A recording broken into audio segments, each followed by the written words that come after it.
We'll talk about the deer mouse. Oh, where am I?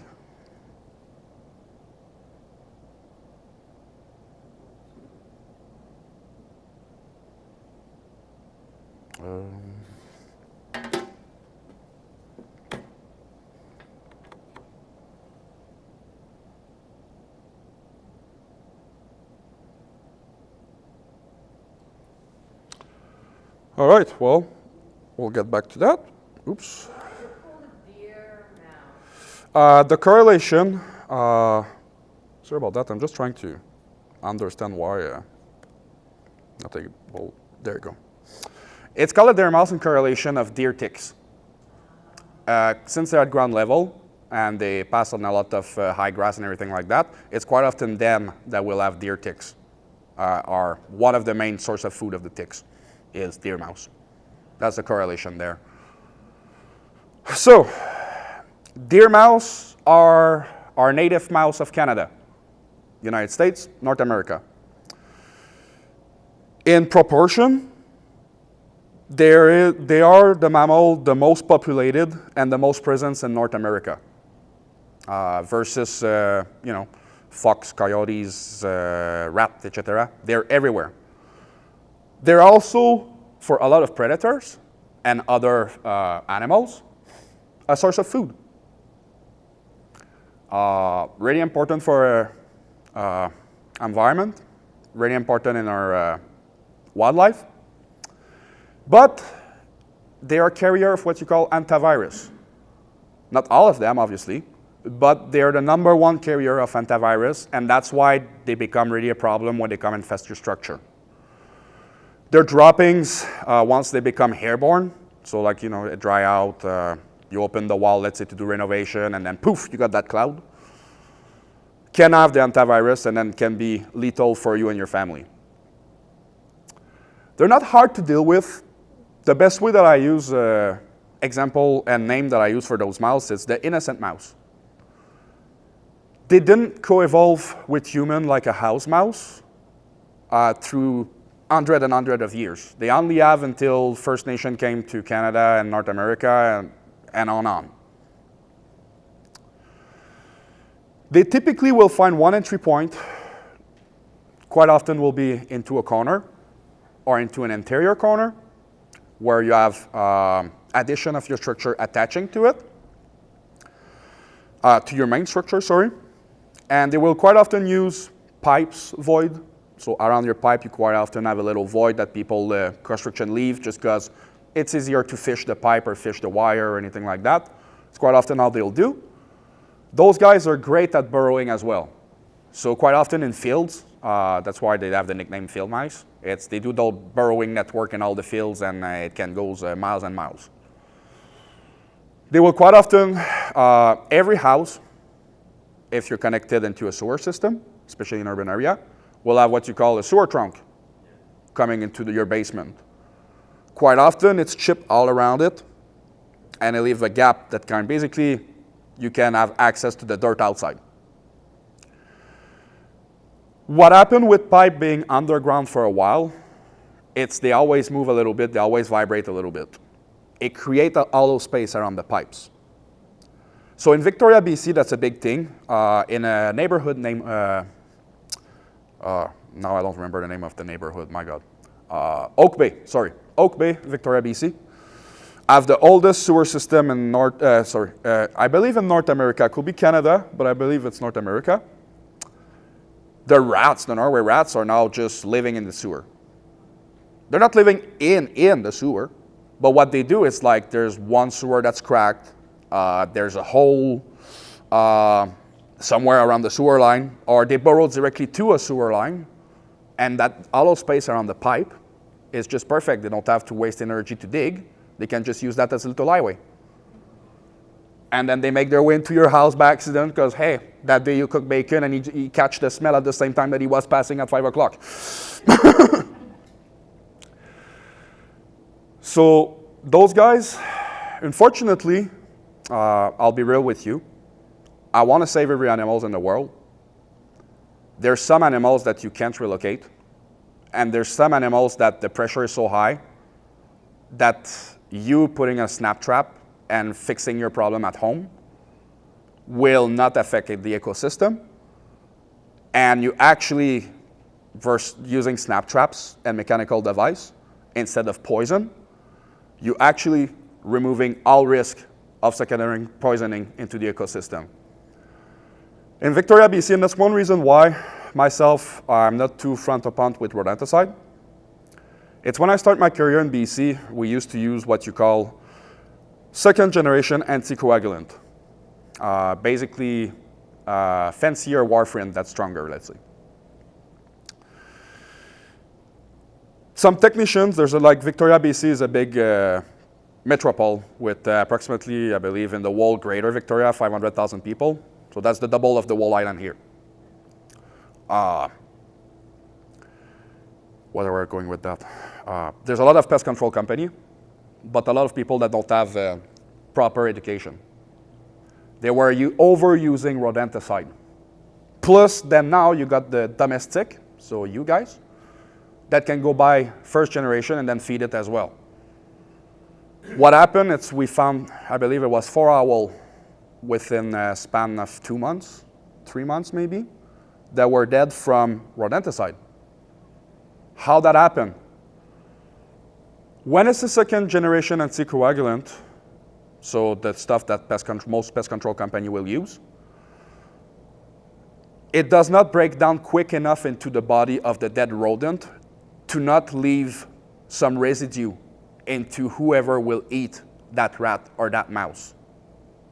So what happened, let's say, you need 1 gram, I'm using random numbers because I don't know the exact amount, but let's say take 1 gram of the product to kill 1 rat. The owl eat, I don't know, let's say 10 rats in a week. The owl only need 12 grams of acute buildup to die from it. So now I decided to have an extra mouse because, I don't know, time are rough or it's cold. That owl achieved lethality and now it's dead from people using rodenticide for no reason, in all honesty. So, using snap traps, A-okay. You are not like, yes, unfortunately it's lethal, but when you're looking at the grand picture, you're only hurting that animal. You're only dealing with that animal. You're not hurting anything else in the ecosystem. You're not risking anything else. One way, my parents always, when I was a kid, my parents, super animal lover. I kept a house mouse for 4 years because my dad refused to get rid of that mouse. But one thing that I came to learn with my job, as much as I'm an animal lover, your house is your nest. Let's say I was the size of that guy, and I was walking around, and I'm like, oh, look at that house, look at that burrow. Let me go take a look. And I met that guy in the burrow. What do you think will happen? He won't hesitate to kill us on the spot because, hey, what are you doing? That's my baby's house. That's where my food is. That's where I feel safe. Who are you? Same thing with your structure. You are allowed, with rodents specifically, to deal with them so they don't come back in. But before going full lethal and you just, I don't know, go poison right away because you think that's the magic solution, think of it that way. Is that rat ate or that mouse ate enough food today? Is it going to eat enough poison to be lethal? Or it's just going to build in a system and then maybe, I don't know, maybe they become resistant to it. House mouse, not deer mouse, house mouse are naturally resistant to anticoagulant. They have a protein that's being built up in their blood system that make them resistant to anticoagulant. So what's the point of feeding the wildlife, feeding the pest poison that's just basically glorified food? Is that something that they adapted to, or is that kind of... I believe it's something that adapted with the whole warfarin thing. Back in the days, warfarin was just, spread like grass seeds. So I believe that's it, but I'm not 100% sure on the information. I will have to take a look on that. But those guys don't have that resistance, and those guys, again, are innocent mouse.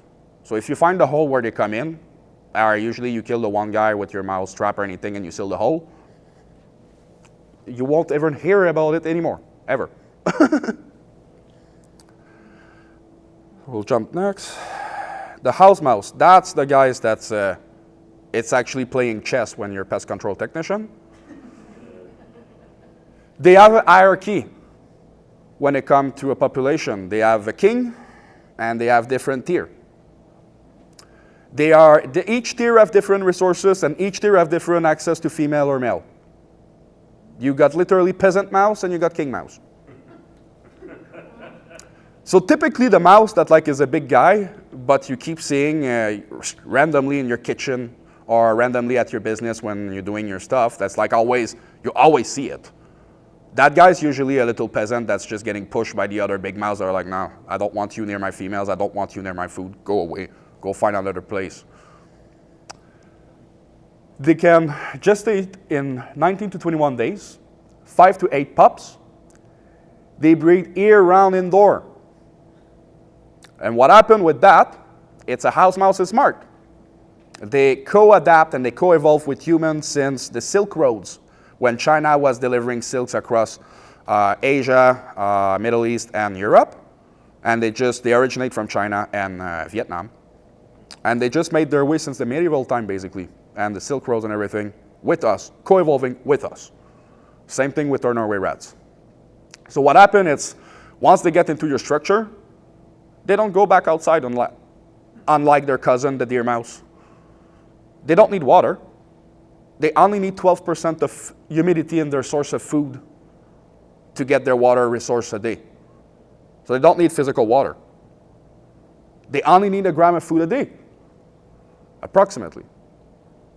So that's how many pill bugs that is in the bottom of your wall that you don't know. Why go back outside? I'm protected here. I don't have any birds that's trying to catch me. I don't have anything else that try to fight with me. I have all my resources here. I'm being able to sneak and take that dog kibble that sit on the floor all night. So those guys are really hard to deal with. When you start, especially in an urban area, such like Charlottetown, let's say downtown Charlottetown or anything like that, if you have mouse, I will recommend call a professional. And the only reason is because they're so adaptable. They will, you play one move, they avoid that move.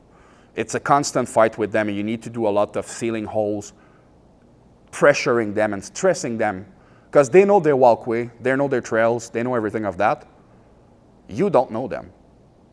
So the best tricks to try to eliminate them, it's try to cause as much stress possible in their environment. Personally, if I go to, let's say, a 2-bedroom apartment or a 2-bedroom house, I put at least 35 mouse trap. At least. And the reason is because I don't want that mouse to be comfortable. I don't want that mouse to think that she has an easy way around. It's a literal psychological game with those guys. And what happened too is you put usually your traps in pairs or triples. And the reason is because one, if it misfired, typically the other trap right beside it will catch it. It's basically a safety. After humans, they're the second most successful mammal on the planet. And again, it just comes with the whole aspect that they co-evolve with us since medieval time and more. Those guys only require 6 millimeter. It's a little bit more than a 1/4 inch, 6 millimeter. 5 millimeter they can squeeze through though, which is the size of that wire meshing there, 5 millimeter. But 1.3 centimeter, 6 millimeter, they can squeeze through like no tomorrow. Their skeleton structure, it's a skeleton, it's bone, but it's closer to a cartilage structure. Same thing with the deer mouse, same thing with the rat. It makes their bones super flexible. So they're not scared to squeeze their rib cage, let's say. They're not nocturnal. I forgot to change that, my bad. They're what you call crepuscular. So they like early mornings, late night. That's what means crepuscular, basically. They're really adaptable. They will learn tricks. Especially rats and house mouse. They are creatures that learn from experience. So if, for example, they go to a snap trap and they misfired, they'll remember that negative experience, and then now they avoid the trap, the whole ordeal. Their whole world, because they have poor eyesight as well, unlike the deer mouse have a better eyesight. But house mouse have not the greatest eyesight, but greatest sense of touch and smell. Their whole world is ruled with pheromones and smells. Male will make urine pillar to mark their territory and say, hey, I'm here. Their droppings have chemical and pheromones that tell the other one, hey, it's a safe place, it's not a safe place, etc., etc. Always wear gloves when you deal with traps. And the reason is because we secrete what you call sebum. It's basically our natural oil from our skin that have all the information about who we are. We're human. So the mouse, once it smelled that on the little wood trap that's porous and absorbing all those oil, is like, nah, I'm not even going near it. I know it's a human thing. So always wear a glove when you're dealing with traps. You'll have more success that way. You always should do also what you call pre-baiting. So basically you put a bunch of food on each of the traps for between 3 to 7 days, like overload your trap. But don't activate it. Put it where you want it to be, again with glove, with all your food. You're playing again a psychological game with the mouse or the rat. You make them feel that that new device that's in their environment, aka that alien ship that just fell from the sky, is safe for them to go. There's a buffet. It's been 7 days, there's a buffet and nothing's happening. Why it's risky? It's not risky. It's been 7 days, it's there. Then once you have that period done and you notice some feedings and everything like that, put bare minimum of bait on your trap. Because then now you make them work for that resources that thought they were safe.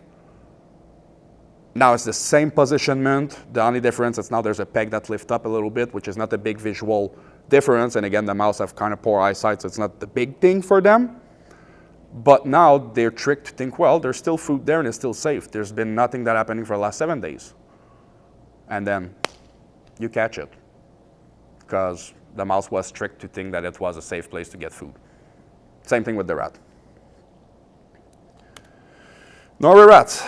So that picture comes from a grocery store in Victoria, BC that I was working with my ex-company. The food compactor was broken underneath and they didn't notice for years. So the rats created the big burrowing network all around the food compactor and following all BC Hydro underground electrical lines. Within one night, with my mentor, my manager, and another technician, we killed 53 rats. They can have antivirus, they can have other disease, bubonic plague, for instance. It's not directly from them, it's from their flea, but they're carrier. They can be carrier of disease. Same thing with house mouse. They cause a lot of damage when it comes to food processing place or anything that's like food related or structure. They need only 1.3 centimeter to squeeze anywhere else, so like the squirrel. They're crepuscular, again, apologies for the term. It's not nocturnal, it's crepuscular, should we say. Strong burrower, excellent swimmer. I had a story that's like, you think it's a movie story, of someone that was saying there was rat coming out of his toilet bowl. I personally believe that maybe something else was wrong, not the toilet. But after footage, yep, a rat can swim right through your toilet bowl. Yeah. And usually when that does happen, it's because you have a break in, you have a bigger problem than the actual rat. You have a break in your sewer line or something like that, and the rat just took advantage of it. But they can, I believe it's about half an hour, not half an hour, sorry, about 3 minutes or something like that, they can hold their breath, or a little bit more. They can hold their breath quite a long time. One of my neighbors tried to drown one, and I told him it was the most useless thing he could have done, and he agreed after trying. They are what you call neophobic. Neo mean new, phobic, scare. So those guys, they know the environment, they know their trails, they know everything like that. And if I go, I'll take an example here. That's this environment, and I go, I guarantee you won't see that rat for at least 3 or 4 days. And the reason is because, well, now there's something new that was not there an hour ago, and I'm not comfortable. Is it dangerous? Is it not dangerous? How can I avoid to be in that near vicinity until I find out is it dangerous or no? On the other hand, the house mouse is, hey, I don't care about that. I got something better down there. That's the difference between a house mouse and a rat. The rat is scared of new stuff in his element, so you kind of have to tame it to your new device and everything like that. The mouse, the house mouse, not the deer mouse, the house mouse really don't care about your device. Unless that like you're giving them something that like they really need, or you're giving them something that's more interesting than what they find. They don't care of your device, and that's where the whole pre-baiting phase come into importance. Pre-bait with different type of bait, because winter time, animals seek more fats, more proteins, so they can build fats reserve and they can withstand the cold and etc. In the summertime, they'll be more going, blackberries, bulbs, scraps from the compost or anything like that. Why? Because in summertime, we need more water. So when you do your baiting, think always of the value of the season. Okay, it's winter. What that animal want typically, want to keep warm. Well, let's put some fat peanut butter or some bacon grease on that. Now it's the middle of the summer, 31 degrees, and you have a rat that keep coming in your kitchen, always under your sink. Well, he's probably thirsty. Let's put some blackberry jam, or let's put some, slice of apple or anything like that. You gotta play chess, especially with rodents. Always try to outsmart them. Always try to understand why they want to be here, why they want to eat on that, why are they chewing that spot specifically.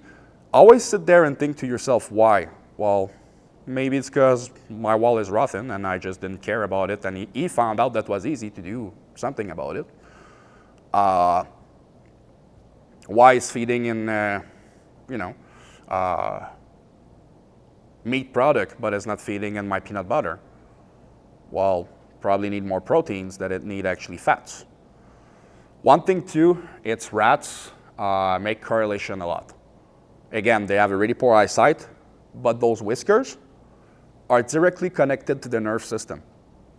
It's super sensitive. Same thing with the mouse. So as soon as it touches something, it can evaluate what's happening. Baby, that's how they discover what's safe for food or safe information, is they basically exchange information by rubbing their whisker together and everything. By smells, mostly. So I always use the example, everyone uses peanut butter for their traps. It's just a classic bait.